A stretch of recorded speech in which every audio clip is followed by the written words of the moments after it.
الحمدللہ رب العالمین والصلاة والسلام علی خاتم النبیین اما بعد فاعوذ باللہ من الشیطان الرجیم بسم اللہ الرحمن الرحیم۔ پڑھیے الصلاة والسلام علیک یا رسول اللہ وعلی آلک واصحابک یا حبیب اللہ۔ الصلاة والسلام علیک یا نبی اللہ وعلی آلک واصحابک یا نور اللہ۔ درود پاک پڑھنے کے بے شمار فضائل و برکات ہیں۔ کاروباری حضرات بعض اوقات اس طرح کے وظائف پوچھتے ہیں کہ کوئی ایسا وظیفہ بتائیں جس میں کاروبار میں برکت بھی ہو، ناگہانی آفتوں مصیبتوں سے ہم محفوظ ہو جائیں، ہماری کوئی پروٹیکشن ہو جائے۔ تو میں ایک حدیث پاک آپ کو سنانا چاہتا ہوں۔ میرے آقا علیہ الصلوۃ والسلام فرماتے ہیں، جس کا مضمون ہے کہ جو شخص مصیبتوں اور پریشانیوں میں ہو اسے چاہیے کہ مجھ پر کثرت سے درود پڑھے کہ درود مصیبتوں اور پریشانیوں کو لے جاتا ہے۔ یعنی اگر کسی بھی تکلیف میں ہیں، اگر آپ چاہتے ہیں کہ وہ تکلیف، چاہے وہ بیماری ہے، چاہے وہ بزنس کی پرابلم ہے، واٹ ایور کلیمٹی اور پرابلم یو ہیو، درود پاک وہ وظیفہ ہے جو مشکلوں کو آسان کرنے والا وظیفہ ہے۔ اچھا، پھر اگر بینیفیشل کی بات کریں، ہم کاروباری لوگ ہیں، ہم ملٹیپلیکیشن آف بزنس کو غور کر رہے ہوتے ہیں کہ یار کدھر سرمایہ لگائیں یا کدھر سے آسانی کے ساتھ جو ہے وہ منافع کمایا جا سکے، تو نبی پاک علیہ الصلوۃ والسلام کی حدیث کا خلاصہ ہے کہ میرے آقا فرماتے ہیں جو ایک بار درود پاک پڑھتا ہے اللہ اس پر اپنی 10 رحمتیں نازل فرماتا ہے، جو 10 بار درود پاک پڑھے اس پر 100 رحمتیں نازل فرماتا ہے، اور فرمایا جو 100 بار درود پاک پڑھے اللہ کریم اس کی دونوں آنکھوں کے درمیان یہ لکھ دیتا ہے، یعنی لکھ دیا جاتا ہے کہ یہ بندہ نفاق اور جہنم کی آگ سے آزاد ہے، اور اسے قیامت کے دن شہیدوں کے ساتھ رکھا جائے گا۔ اب مجھے بتائیں، ہر درود پر ملٹیپلائی بائی 10 رحمتیں۔ اب میں اگر گھر سے نکلتا ہوں، فیکٹری پہ جا رہا ہوں، آفس پہ جا رہا ہوں، اور درود پاک پڑھ کے جا رہا ہوں اور پڑھتا ہوا جا رہا ہوں، تو پروٹیکشن کتنی خوبصورت ہے کہ مجھ پر ہر وقت رحمتیں برس رہی ہیں۔ اور اگر کم از کم 100 بار دن میں درود پاک پڑھ لے تو یہ انعام کیا کم ہے کہ جہنم کی آگ سے بچ جائیں اور قیامت کے دن شہیدوں کے ساتھ حشر ہو جائے۔ تو اللہ مجھے بھی آپ کو بھی فضول کاموں سے بچ کر کثرت سے درود پاک پڑھنے کی توفیق عطا فرمائے۔ آئیے محبت سے درود پاک پڑھ لیں۔ صلو علی الحبیب صلی اللہ تعالی علی محمد صلی اللہ علیہ وسلم۔ بخاری شریف کی حدیث سے میں آج اپنے اس ٹاپک کا آغاز کروں گا۔ جو ٹاپک میں نے چوز کیا ہے، جیسے آپ یہ واقعہ سن لیں گے تو پھر انشاءاللہ مزید ایلوبریٹ کرنا آسان ہو جائے گا۔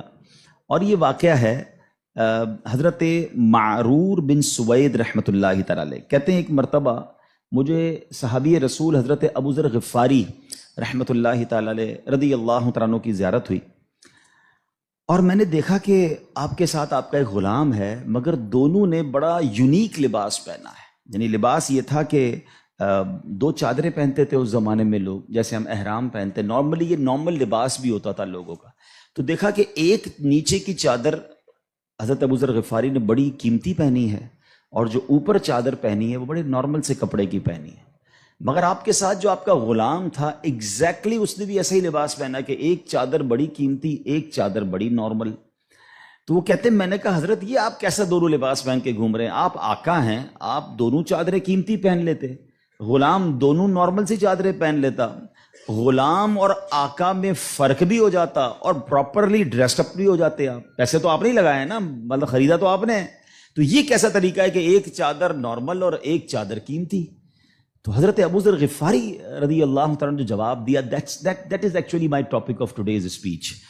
وہ کہتے ہیں کہ بات یہ ہے کہ جب میں نیا نیا اسلام لایا تھا، اب یہ جو واقعہ میں سنانے جا رہا ہوں نا، اگر اس کو پراپرلی سنے تو رونگٹے کھڑے کر دیتا ہے۔ وہ کہتے ہیں کہ میرے ساتھ معاملہ جو تھا وہ ایک غلام سے میری بحث ہو گئی، جو غلامی سے تو آزاد ہو گئے تھے، مگر وہ ایکچولی ہی belongs to the Ghulam family, کیونکہ وہ آزاد ہوئے تھے، حبشی تھے، افریقن تھے، اور وہ کوئی اور نہیں، وہ حضرت بلال حبشی تھے۔ وہ کہتے کہ میری کسی بات پہ بحث ہو گئی، میں بھی نیا نیا مسلمان ہوا تھا، ظاہر ہے صحابہ کرام بھی ایک پوری تربیت کے دور سے گزرے ہیں نا۔ تو کہتے بحث ہوئی تو میری زبان سے نکل گیا کہ اے کالی ماں کے بیٹے، میں نے حضرت بلال کو یہ کہہ دیا، حضرت بلال حبشی بہت دل برداشتہ ہوئے، نبی پاک علیہ السلام کی بارگاہ میں چلے گئے، کہتے یا رسول اللہ ابو ذر غفاری نے مجھے ایسا کہا ہے۔ اب نبی پاک علیہ السلام اس میں بہت زیادہ، جس کو کہتے ہیں نا کہ پیارے آقا کے چہرے کا رنگ متغیر ہوا، آپ نے فیل کیا اور آپ نے فرمایا یا ابا ذر انک امرؤ فیک جاہلیہ، اے ابو ذر تمہارے اندر اب بھی جاہلیت والا اثر باقی ہے۔ اب آگے نبی پاک نے جو فرمایا ذرا غور سے سنیے گا، یہ ہم سب کے لیے بڑے سنہرے الفاظ ہیں۔ فرمایا جو تمہارے خادم یا غلام ہیں یہ تمہارے بھائی ہیں، اللہ پاک نے انہیں تمہارے ماتحت کر دیا ہے، پس جو کوئی کسی بھائی کا ماتحت ہو اسے چاہیے جو خود کھاتا ہے وہ اپنے ماتحت کو کھلائے، جو خود پہنتا ہے وہی ماتحت کو پہنائے۔ اب وہ اس کے بعد ہوا کیا؟ حضرت ابو ذر دیکھیں، اس مسٹیک ہونا اور ہے، اور اس مسٹیک کی بھرپائی کرنا، اس کو ریئلائز کرنا، اس تربیت کو اپنے اندر امپلیمنٹ کرنا کیا تھا۔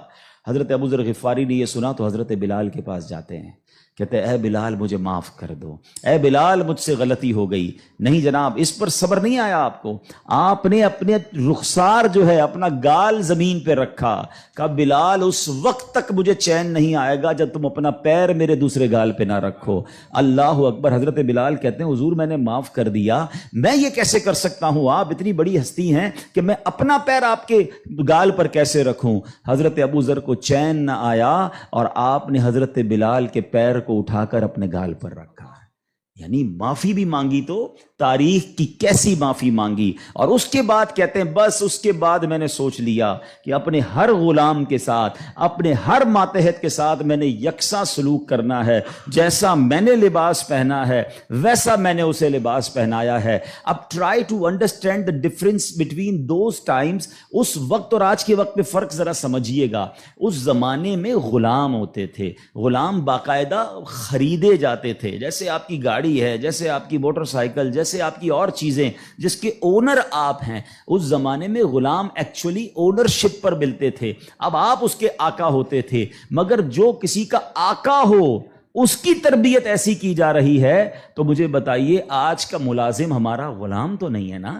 آج تو ہم نے اس سے ایک وقت کا اجارہ کیا ہے کہ جناب آپ 8 گھنٹے کے لیے میرے پاس آئیں گے اور پرٹیکولرلی یہ کام کریں گے، جو کام دیا میں اس سے وہ کام لے سکتا ہوں، نہ میرا وہ زر خرید غلام ہے، شام کو جا کر وہ کچھ بھی کرے اس کا میرا کوئی کانٹریکٹ ہی نہیں ہے۔ مگر اس کے باوجود جو آج ملازمین کے ساتھ سلوک کیا جاتا ہے، غلام کے ساتھ اچھا سلوک کرنے کا اسلام درس دیتا ہے، تو ملازمین کے ساتھ تو اس سے بڑھ کر اچھا سلوک کرنا ہوگا نا، کیونکہ وہ تو غلام بھی نہیں ہے۔ مگر آج غریب ملازمین کے ساتھ جس طرح بعض لوگ بیہیو کرتے ہیں، میں ایسا نہیں کہتا کہ سارے لوگ کرتے ہیں، ماشاءاللہ کچھ ہم نے دیکھا، چاہے وہ فیکٹری اونرز ہوں یا مالکان ہوں کاروبار کے، وہ بچوں جیسا سلوک کرتے ہیں، اور کرنا بھی یہی چاہیے۔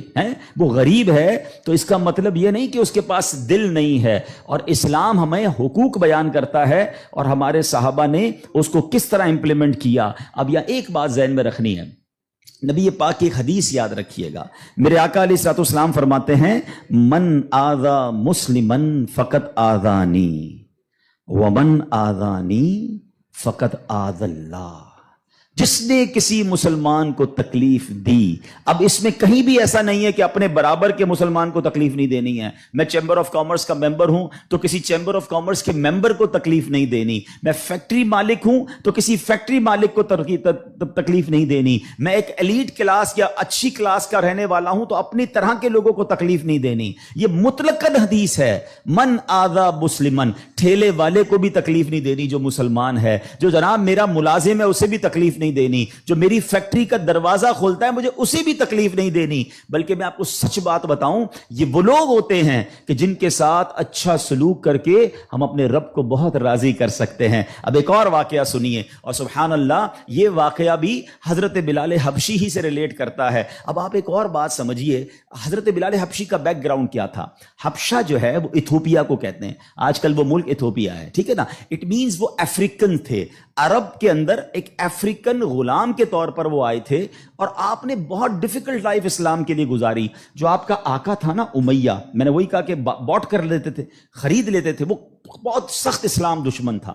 اب امیہ کو جب پتا چلا کہ حضرت بلال مسلمان ہو گئے، اب اس نے حضرت بلال پر مظالم کے پہاڑ توڑ دیے.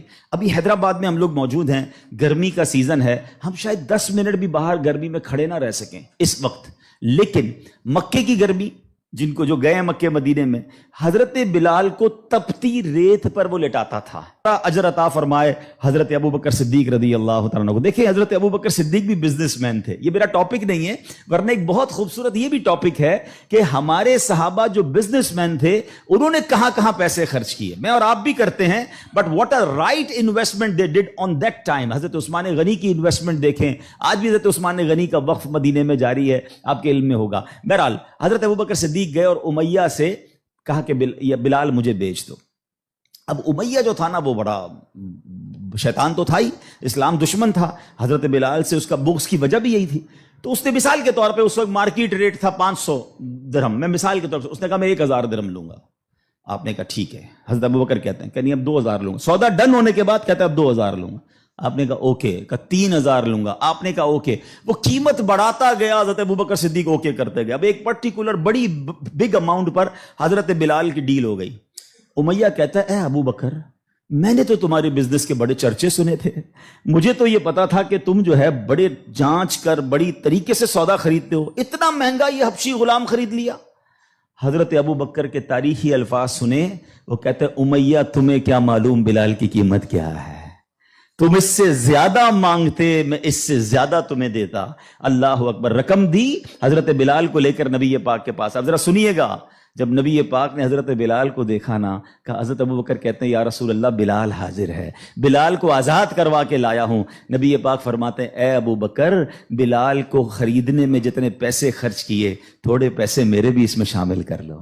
اتنا پیار. اور حضرت بلال کے اس بیوٹیفل ڈیل میں حضرت ابو بکر نے کہا حضور میرا سب کچھ آپ ہی کا تو ہے, اگر میں نے کچھ خرچ کیا تو حضور یہ سب آپ کا ہے. اب حضرت بلال کا یہ بیک گراؤنڈ تھا, یاد رکھیے گا. اب مکے میں بڑے بڑے سردار بھی مسلمان ہوئے. آپ سب کو یاد ہونا چاہیے اسلامی تاریخ کا ایک ٹرننگ پوائنٹ تھا, اور وہ ٹرننگ پوائنٹ تھا فتح مکہ. ٹھیک ہے نا, فتح مکہ سے پہلے 10,000 لوگ مسلمان ہوئے. میں تھوڑا سا 1-2 منٹ میں تھوڑا سمرائز کر دوں تاکہ آپ میرے ساتھ اور انوالو بھی ہو جائیں, اور یہ تاریخ پتہ ہونی چاہیے. فتح مکہ ہوتی ہے 10 ہجری میں. 10 ہجری کا مطلب 8 ہجری میں, معاف کیجیے گا, فتح مکہ ہوتی ہے 8 ہجری میں. 8 ہجری کا مطلب ہے کہ نبی پاک علیہ الصلوۃ والسلام نے جو 40 سال کی عمر میں اسٹرگل آف اسلام شروع کی, اس کے 13 سال مکے میں گزارے, 8 سال مدینے میں گزارے. 13 اور 8 کتنے ہو گئے؟ 21 سال. 21 ایئرز میں 10,000 مسلمان ہوئے تھے. سمجھ رہے بات کو؟ اور اب کانکر ہوتا ہے مکہ. جب مکہ فتح ہوا اور تمام مظالم کرنے والے لوگ موجود تھے, سرداران مکہ موجود تھے, اور ان کو پتا تھا آج ہمارے تکہ بوٹی کر دیے جائیں گے, آج ہمارے سر قلم کر دیے جائیں گے, کیونکہ ہم نے تو اتنا ستایا ان کو, مکہ چھوڑ کے مدینے جانا پڑا. مگر اینڈ آف دا ڈے جو نبی پاک کا شاندار فیصلہ تھا کہ آپ نے سب کو معافی کا اعلان فرما دیا, یہاں تک کہ صحابہ کرام کی جن پراپرٹیز پر مکے کے کفار نے قبضہ کر لیا تھا, میرے آقا نے کہا وہ پراپرٹیاں بھی تمہیں ہم واپس نہیں لیں گے, وہ بھی تمہاری ہو گئیں. اس معافی کا فائدہ کیا ہوا یہ سمجھنا بہت ضروری ہے کہ 10,000 مسلمان ہیں 21 سالہ کوشش میں, اور سن 10 ہجری میں آفٹر 2 ایئرز جب میرے آقا فتح مکہ کے بعد حج فرماتے ہیں, جس کو ہم حجۃ الوداع کہتے ہیں, اور خطبہ حج کے موقع پر میدان عرفات میں 1,24,000 صحابہ کرام ہوتے ہیں. معافی کا فائدہ دیکھ رہے ہیں؟ ہم کہتے ہیں بدلہ لوں گا, دشمنی چلے گی, نسل در نسل چلے گی, مٹا کے رکھ دوں گا, چھوڑوں گا نہیں. لڑائی کر کے دیکھ لو یا معاف کر کے دیکھ لو. ایک معافی نے اسلام کو کہاں پہنچایا؟ 10,021 سالوں میں, اور معافی کے بعد ودن 2 ایئرز 1,24,000 صحابہ کہاں موجود ہیں؟ عرفات کے میدان میں موجود ہیں. اینڈ فرام دیٹ ڈے, ایک اور بات, ہسٹری پڑھیے اسلام کی, فتح مکہ کے بعد اسلام نے جو ٹیک آف کیا ہے, آج تک اسلام پیچھے نہیں گیا. 200 کروڑ مسلمان ہیں آج دنیا میں.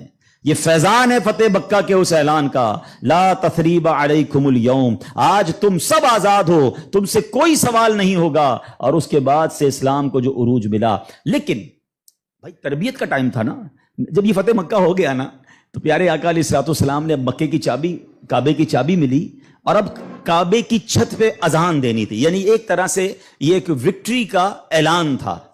تو نبی پاک نے کس کو کہا؟ حضرت بلال کو کہا کہ ایک بلال جاؤ اور کعبے کی چھت پہ اذان دو۔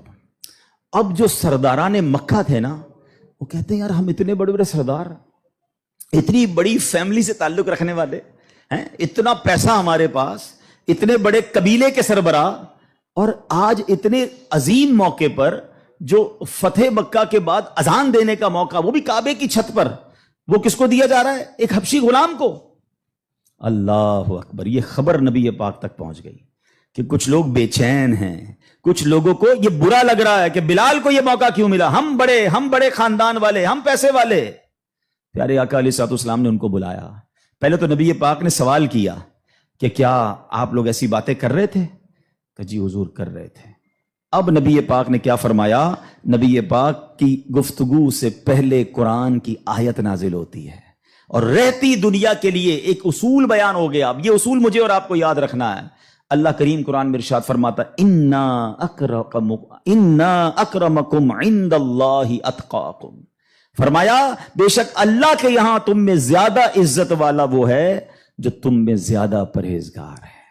یہ وہ فارمولہ ہے جو مجھے یاد رکھنا ہے۔ پیسے والا زیادہ عزت والا نہیں ہے، جناب میں فلاں چیمبر کا صدر تو وزیر نائب صدر تو فلاں علاقے کا ہیڈ تو جناب قومی اسمبلی کا ممبر تو منسٹر یا جناب مل اونر نہیں، فلاں خاندان میرے سر نیم میں یہ نیم لگتا ہے جس کی وجہ سے میرا بہت بڑا خاندان ہے۔ قرآن نے فیصلہ کر دیا ہے ان اکرمکم عند اللہ اتقاکم، اللہ کے نزدیک عزت والا وہ ہے جو زیادہ پرہیزگار ہے۔ وہ میرا ملازم بھی ہو سکتا ہے، وہ میرا خان سما بھی ہو سکتا ہے، وہ میرا غریب رشتہ دار بھی ہو سکتا ہے، وہ باہر ٹھیلا لگانے والا بھی ہو سکتا ہے، اگر وہ اللہ کی بارگاہ میں پرہیزگار ہے وہ سب سے زیادہ، ہم سب سے زیادہ عزت والا ہے۔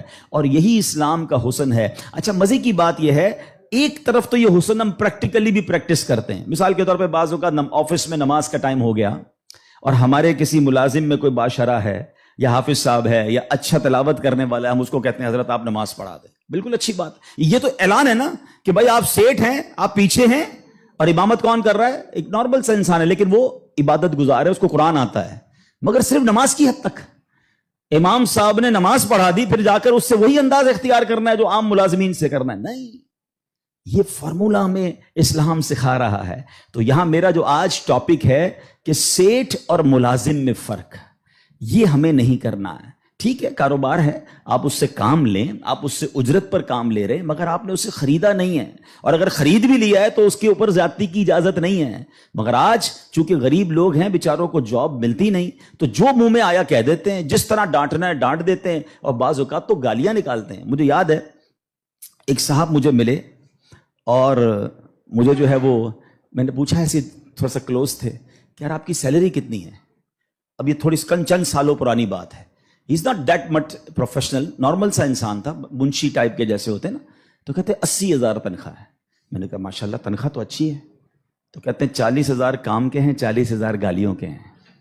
تو میں حیران ہو گیا، کہتا صبح سے شام گالیاں سنتا ہوں بھی بھائی، کیا کروں، غریب آدمی ہوں، پیسے اچھے ملتے ہیں اس لیے چھوڑ نہیں سکتا۔ اب میں نے سوچا کہ وہ جو مالک ہے، وہ جو سیٹ ہے، وہ قیامت کے دن کیا جواب دے گا؟ کیا پیسے دے کر گالی دینے کی تمہیں اجازت مل گئی ہے؟ کیا ذلیل کرنے کی اجازت مل گئی؟ ایسا نہ کریں پلیز۔ ہمارا اسلام ہمیں بہت خوبصورت مساوات کا درس دیتا ہے، اور غریب لوگ تو زیادہ ڈیزرو کرتے ہیں انہیں پیار کرنے کا۔ نبی پاک علیہ الصلوۃ والسلام کو، اب میرے آقا کا انداز دیکھیے گا، صحابہ بھی تو غریب تھے نا۔ اب صحابہ میں ایک بہت بڑی تعداد تھی جو اصحاب صفہ کے تھے۔ اصحاب صفہ آپ گئے ہوں گے مدینہ شریف، اللہ بار بار ہم سب کو حاضری عطا فرمائے۔ وہاں ایک بینچ، ایک چبوترا بنا ہوا ہے۔ یہ جو اصحاب صفہ تھے نا، یاد رکھیے گا، یہ اپروکسیمیٹلی 70 کے قریب ہوتے تھے، ان کی تعداد پلس مائنس ہوتی تھی۔ ان میں بہت بڑا نام حضرت ابو ہریرہ رضی اللہ تعالیٰ عنہ کا بھی ہے۔ یہ صحابہ اتنے غریب تھے کہ ان کے پاس گھر نہیں ہوتا تھا، ان کے پاس پہننے کے لیے پورے کپڑے بھی نہیں ہوتے تھے، ایک لباس، ایک چادر پہن کے بعض اوقات بیٹھے ہوتے، مگر شوق کیا تھا کہ علم دین سیکھنا ہے، نبی پاک علیہ الصلوۃ والسلام سے تربیت لینی ہے۔ تو کھانا بھی پیارے آقا انہیں بھجوا دیتے، اور نبی پاک ان کے ساتھ رہتے تھے۔ اب ذرا یاد رکھیے گا، صحابہ کرام کچھ تھے جو مزدوری کا کام کرتے تھے۔ ہمارے ساتھ بھی کبھی کبھی ہوتا ہے کہ یار کوئی محنت مزدوری والا آئے تو اس کے کپڑوں سے اسمیل آتی ہے، کپڑے پرانے ہوتے ہیں، بدبو آ رہی ہوتی ہے، ہم اس سے دور ہو جاتے ہیں۔ اب کیا ہوا کہ نبی پاک علیہ الصلوۃ والسلام کے پاس کچھ ایسے لوگ آ کر بیٹھنا شروع ہوئے جب پیارے آقا اللہ کا ذکر کر رہے ہوتے تھے کہ بال بکھرے ہوتے تھے، پہننے کے لیے کپڑا ہوتا تھا اور ان کی اسمیل بھی آتی تھی، کپڑوں سے مہک بھی آتی تھی. تو نبی پاک علیہ الصلوۃ والسلام نے فرمایا الحمدللہ الذی جعل فی امتی من امری ان اصبر نفسی معہم، سب تعریف اللہ پاک کے لیے ہیں جس نے میری امت میں ایسے لوگ پیدا فرمائے جن کے ساتھ اپنی جان مانوس رکھنے کا مجھے حکم دیا گیا ہے. اور یہ حکم اللہ نے قرآن مجید فرقان حمید میں دیا، وَاصْبِرْ نَفْسَكَ مَعَ الَّذِينَ يَدْعُونَ رَبَّهُمْ بِالْغَدَاةِ وَالْعَشِيِّ يُرِيدُونَ وَجْهَهُ، اور اپنی جان کو ان لوگوں کے ساتھ مانوس رکھ جو صبح و شام اپنے رب کو پکارتے ہیں، اس کی رضا چاہتے ہیں، غریب ہیں مگر نیک ہیں، اللہ کی رضا چاہتے ہیں، ذکر الہی کرتے ہیں. آقا فرماتے نبی پاک ان مزدوروں کے ساتھ بیٹھ جایا کرتے تھے. اور آج بعض اوقات ہم اپنے ساتھ ایسے لوگوں کو بٹھانا پسند نہیں کرتے، بہت معذرت کے ساتھ. یہ تکبر کی نشانی ہے. تکبر کہتے ہی تو اسی کو ہے نا کہ اپنے سے کسی کو ذلیل سمجھنا. اور try to understand the severity of proud. یہ جو تکبر ہے نا، یہ اتنا خطرناک گناہ ہے کہ سب سے پہلے تو یہ سمجھیے کہ کائنات میں سب سے پہلا گناہ کیا ہوا تھا؟ تکبر ہوا تھا اور حسد ہوا تھا. یہ اتنے پرانے گناہ شیطان نے کیا تھا. شیطان کوئی پہلے سے ہی اللہ کا نافرمان نہیں تھا. 40,000 سال اس نے عبادت کی، جنت کا خزانچی تھا، فرشتوں کا استاد تھا، معلم الملکوت تھا. once in a lifetime he did proud. ایک بار تکبر کیا، حضرت آدم کو سجدہ کرنے سے انکار کیا نا. جملہ کیا تھا اس کا؟ قرآن میں موجود ہے نا، انا خیر من، اے اللہ میں اس سے بہتر ہوں. خلقتنی من نار وخلقتہ من طین، تو نے مجھے آگ سے بنایا اور اس کو مٹی سے بنایا، میں تو اس سے بہتر ہوں. Actually this is the definition of تکبر.